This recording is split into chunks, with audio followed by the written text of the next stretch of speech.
Welcome back once more to another episode of Pretty Petty the Podcast. I'm your host, Tito Alvin, and in this podcast, we will talk about the hottest topics, trending issues, and everything pretty and petty. If it's your first time here, please consider subscribing to our YouTube channel by clicking on the subscribe button and the notification bell para notified ka sa mga bagong episodes. Kung sa Spotify ka naman nakikinig, you can follow our podcast sa Spotify by going back to the main page and then click nyo lang yung follow button. You may also follow our social media pages on Facebook, Instagram, and in TikTok by going to the link you see at the bottom of your screen. Ngayon, we are going to talk about someone who's been all over our feeds. Ang tinaguriang Congress Meow Kiko Barzaga. Hindi ko lang ba't ko ginawa yun. Pero siya ay tinaguriang Congress Meow. He is young, loud, and unapologetically online. Some call him the future of politics, while others call him a walking PR crisis.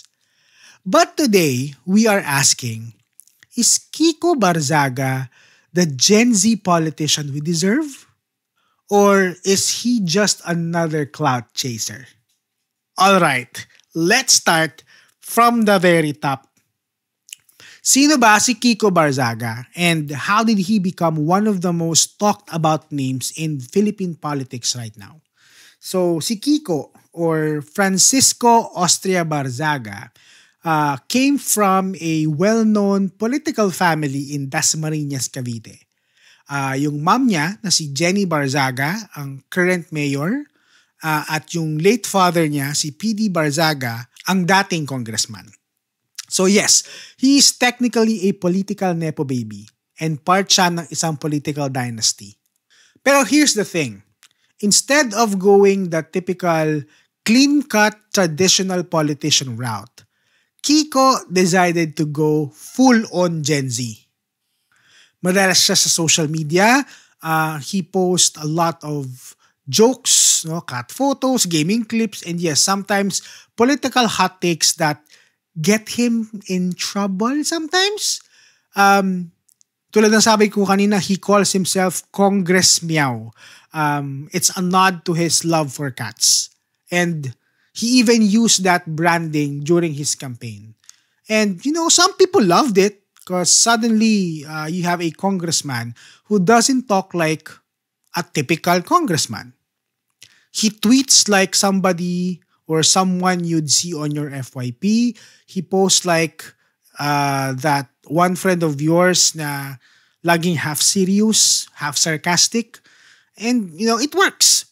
Some people connected with him because, let's be honest, traditional politicians, medyo parang game NPC sila at this point. Si Kiko, medyo, dahil nga unpredictable, medyo you're on your toes around him. Now, a few weeks back, so Kiko is being compared to Mayor Vico Soto. And to be honest, the comparison is quite a stretch. Kasi Mayor Vico built his credibility on transparency, governance, and actual policy work. While Kiko, on the other hand, built his brand on relatability and memes. Parang parehong Gen Z energy pero medyo magkaiba ng wavelength. One is known for an exemplary leadership while the other is for live streams. Pero here's something interesting. During that moment na pinagkukumpara sila, people are trying to search for Kiko's educational background online. And if you try it, kung ito try nyo i-google yung educational background ni Kiko Barzaga, good luck. Kasi there's barely any information about him. No clear record of where he studied or what he took, which it makes it even harder for voters to really gauge what he can bring to the table beyond his internet presence and beyond his famous family in Dasmariñas, Cavite. So ngayon, let's talk about the blurred lines between politics and performance. Social media has completely changed what it means to be a public servant. Dati kasi, no, we'd only see politicians during election season. Makikita mo lang ang mga yan sa motorcade kapag kampanya or kapag may bubuksang bagong mall sa lugar ninyo.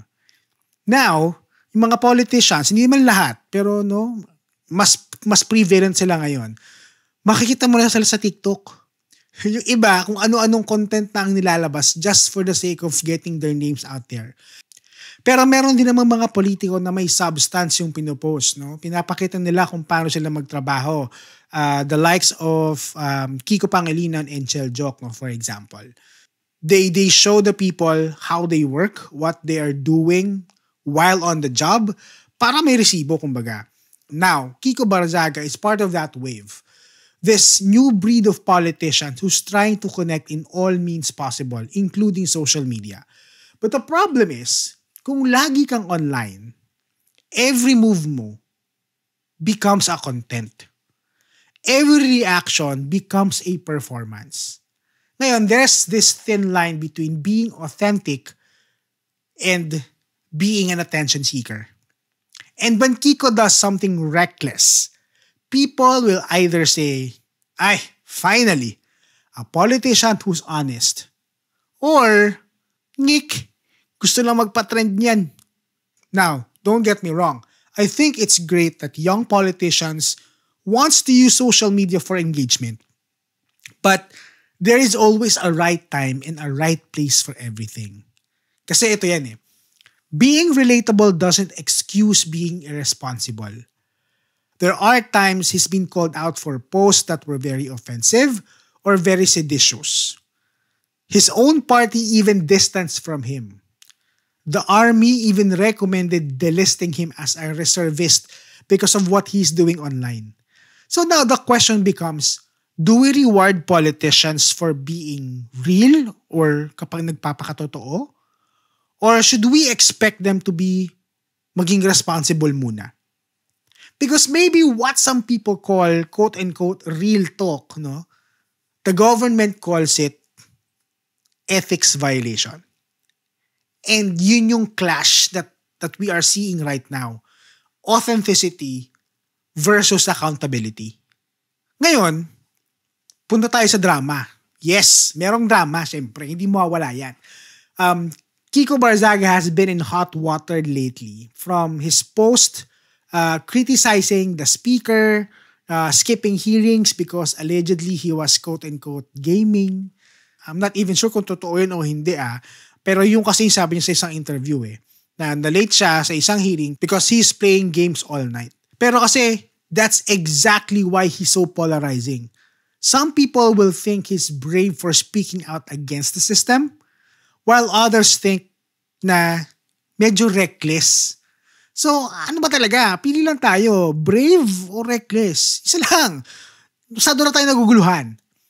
He always positions himself as someone who is not afraid to challenge power. Which, no, to be fair, no, I'll give it to him. Medyo refreshing yan makita. Especially during these times na questionable lahat ng ginagawa ng mga politiko. It is nice to hear someone who is brave enough to question the system.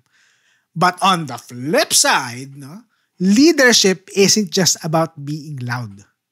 It's about being strategic. Hindi mo pwedeng labanan ng sistema kung salo kang busy taking videos of what's happening in the plenary hall. You cannot fight the system if you're too busy trolling other politicians right in front of their faces. Alam mo yun, gusto ko yung politician na may spine. Gusto ko yung may mga backbone. Pero sana yung tapang, sinasamahan din ng respeto. And, I don't know, maybe that's part of his growing pains, Maybe because he's young. Maybe he's still figuring out what kind of leader he wants to be. But, here is the bigger question kasi. Is this what the future of politics looks like? Leaders na digitally native, emotionally transparent, and sometimes unstable? Kasi Kiko Barzaga represents a shift, no? A new kind of politician na hindi takot na maging messy, hindi takot na maging maingay at maging visible. And maybe that's what people want right now. Kasi honestly, yung old model ng quote-unquote perfect politician, hindi naman nag-work eh. Well, for some people, yes, it still works. But majority of the time, it doesn't work. So saan tayo lulugar? So kung kayo ang pipiliin, mas gusto nyo ba yung style ni Kiko na loud and messy and unpredictable? Or yung politician na traditional, calculated, pero basang-basa mo ang bawat galaw? Share your thoughts sa comment section down below. Ngayon, no, after all that, is Kiko Barzaga the Gen Z politician that we truly deserve? Maybe yes, because he is somewhat a reflection of ourselves. He's online, he's opinionated, he's chaotic, and he's learning in public just like the rest of the Gen Zs and millennials trying to survive the internet. But is he the leader na kailangan natin? That's the real question. Because leadership requires more than just engagement. It needs depth, it needs reflection, and sometimes restraint. Okay lang naman kasi maging authentic, no? Walang problema sa pagiging authentic. But authenticity without accountability, that's just noise. And Kiko's journey is like a mirror to this generation's politics. Passionate, impulsive, but full of potential. If he learns to channel his influence into real policy work, he could actually change things. But if he keeps treating politics like an online content, well, he'll just be another trending topic. Okay, thank you so much for doom scrolling with me through politics, and don't forget to share this episode sa mga friends mong madaming hot take sa politika pero ayaw bumoto. Ang ironic. Don't forget to subscribe to our YouTube channel, and please subscribe kayo. Kung hindi pa kayo nakasubscribe, please subscribe to our YouTube channel. Based from my last check, we are already at 815 subscribers. So, konti na lang, marireach natin yung milestone of 1,000 subscribers. So, kung hindi ka pa nakasubscribe, mag-subscribe ka na. Kung sa Spotify ka naman nakikinig, you can also follow our podcast in Spotify. You can also follow our social media pages on Facebook and Instagram and in TikTok by going to the link you see at the bottom of your screen, or you can just go to linktr.ee/prettypettythepodcast. Diyan yung makikita lahat ng links from YouTube to Spotify, Facebook, Instagram, and TikTok. Kung brand ka naman and you're looking for partnership and collaboration, please send me an email at prettypettythepodcast@gmail.com. And with that, lagi nating tatandaan to always stay pretty at huwag maging petty. Bye-bye!